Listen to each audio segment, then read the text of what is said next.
Ante los ojos del mundo, vamos con el análisis. Para ello nos acompaña Pablo Jofré Leal, periodista, analista internacional, docente, escritor, autor de los libros de La dignidad vive en el Sahara y sobre el pueblo saharaui, Palestina, crónica de la ocupación sionista. Nos acompaña desde Santiago de Chile. Pablo, bienvenido. Buenas noches. ¿Cómo estás?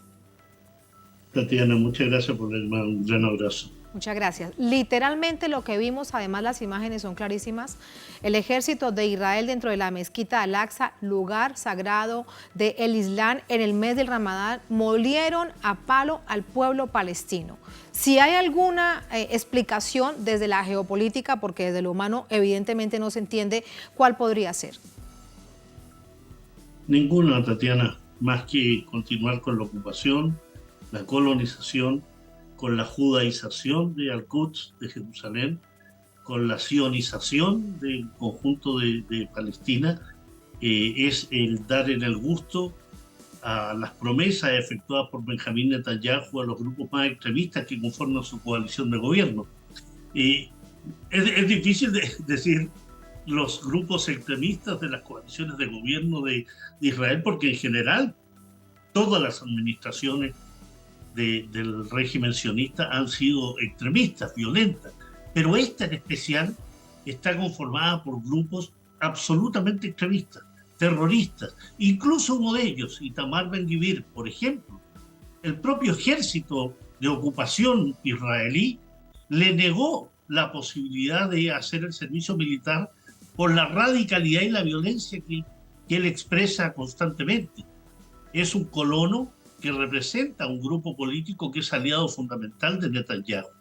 Desde la geopolítica no hay ninguna explicación posible frente a esta bestialidad, frente a estos crímenes que hemos observado, y donde nuevamente eso que llaman comunidad internacional cierra los ojos, no escucha y se dedica a ciertas denuncias muy parciales, ¿no?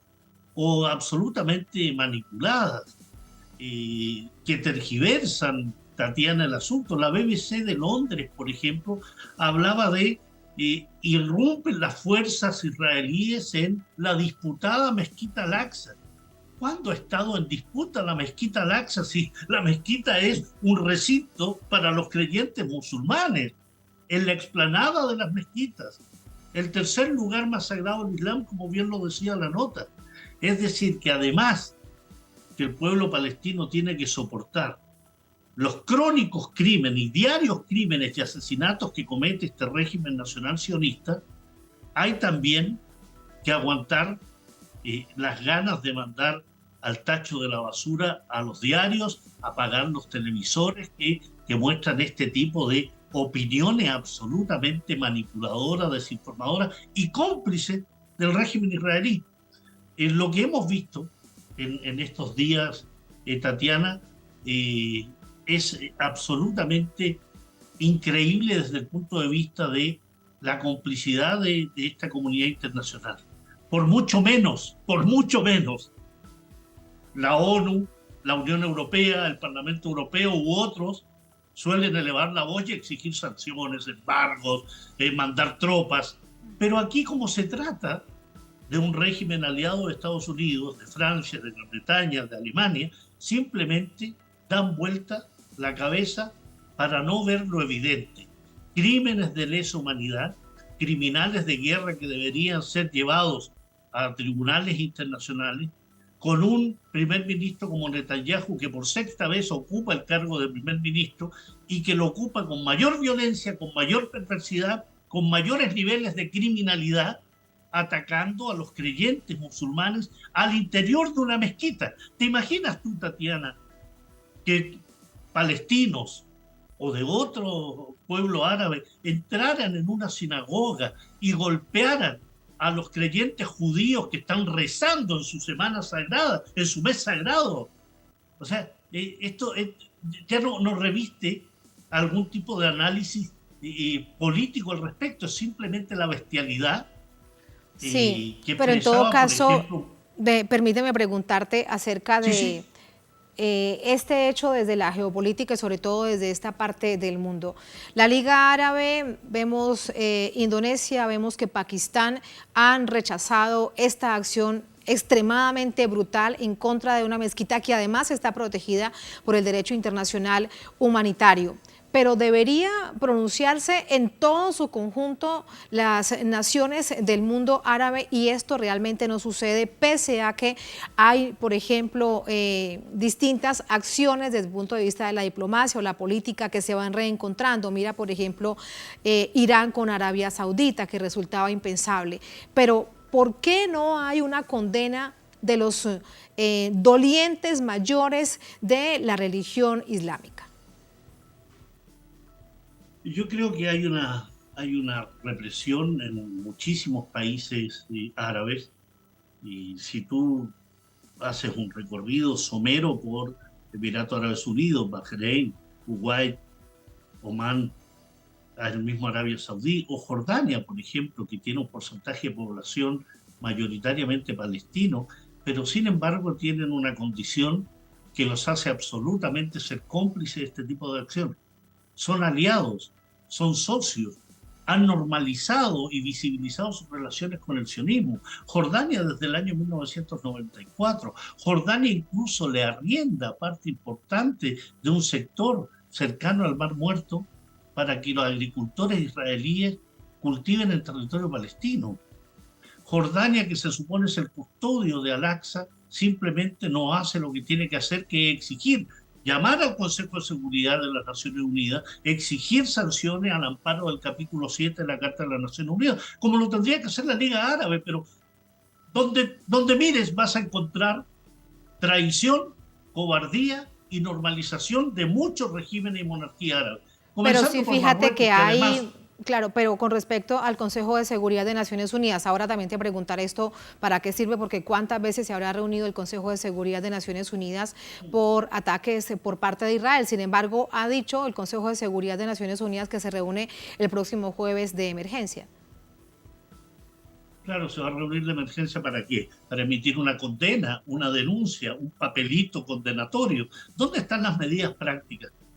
Cuando tú analizas, insisto, someramente parte de la historia, te das cuenta que cuando se reúne el Consejo de Seguridad para tomar decisiones al amparo de violación a los derechos humanos, el democratizar ciertos países, actúa.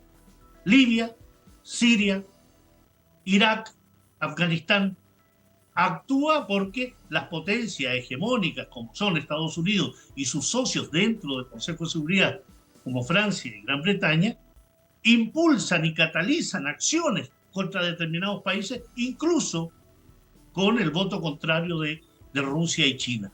Es decir, cuando Occidente quiere hacer algo, lo hace porque es por sus objetivos, por sus intereses, pero aquí tienen un aliado incondicional, tienen un perrito lazarillo que se llama Israel, que cumple los designios y los objetivos de Occidente en Asia Occidental. Controla el Líbano, controla la zona de Siria, controla toda la situación militar con el apoyo precisamente de Washington y los países otanistas.